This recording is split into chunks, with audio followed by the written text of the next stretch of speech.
Gruffalo said, "No Gruffalo should ever set foot in the deep, dark wood." "Oh, why not? Why not?"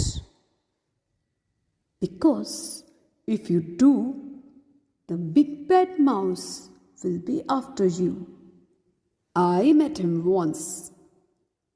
I met him a long, long time ago." "What does he look like? Tell us, Dad. Is he terribly big and terribly bad?" "I can't quite remember," the Gruffalo said. Then he thought for a minute and scratched his head. "The big bad mouse is terribly strong, and his scaly tail is terribly long. His eyes are like pools of terrible fire, and his terrible whiskers are tougher than wire." One snowy night, when the Gruffalo rode, the Gruffalo's child was feeling bored.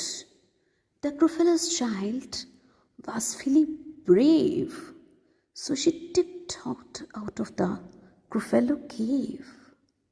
The snow fell fast, and the wind blew wild. Into the wood went the Gruffalo's child. "Aha! Oh, a trail in the snow. Whose is this trail? And where does it go?" A tail poked out of a log pile house. Could this be the tail of the big bad mouse? Out slid the creature. His eyes were small, and he didn't have whiskers. No, none at all. "You are not the mouse." "Not I,"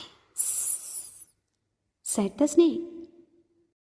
"He's down by the legs, eating Gruffalo's cake."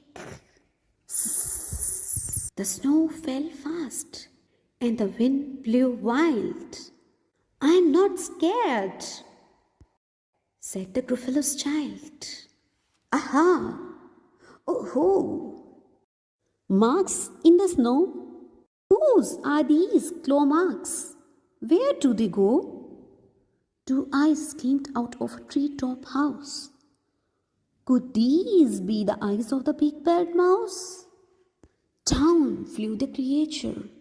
His tail was short, and he didn't have whiskers of any sort. "You are not the mouse." "Oh, not I. But he is somewhere nearby, eating Gruffalo pie." The snow fell fast, and the wind blew wild. "I'm not scared," said the Gruffalo's child. "Aha! Oh-ho!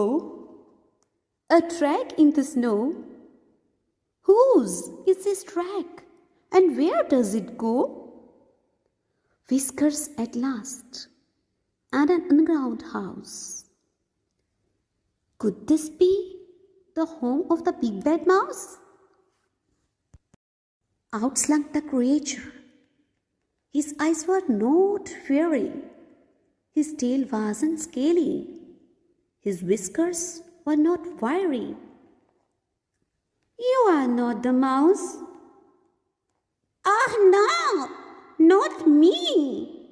He is under a tree, drinking Gruffalo tea." "It's all a trick," said the Gruffalo's child, as she sat on a stump where the snow lay piled. "I don't believe in the big bad mouse. But here comes a little one out of his house. Not big, not bad, but a mouse at least. You will taste good as a midnight feast." "Wait," said the mouse. "Before you eat, there is a friend of mine that you ought to meet. if you will let me hop onto a hazel twig, I will beckon my friend so bag and pick. The Gruffalo's child unclenched her fist. The big bag mouse, so he does exist? The mouse hopped into the hazel tree.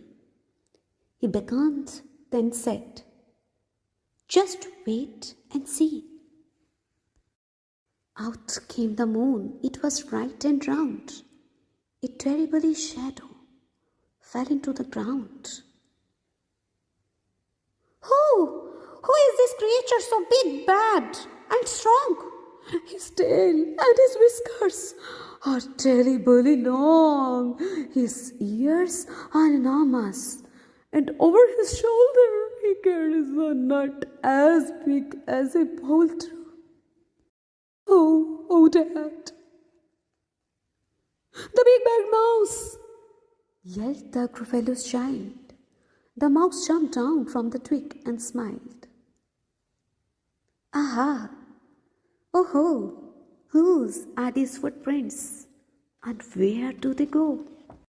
The footprints led to the Gruffalo cave, where the Gruffalo's child was a bit less brave. The Gruffalo's child was a bit less bold. And the Gruffalo snowed and snowed and snowed. So, students, this is the story, The Gruffalo's Child. In the story, again, the mouse has saved his life by his intelligence. Hope you have liked this story, students. Thank you so much.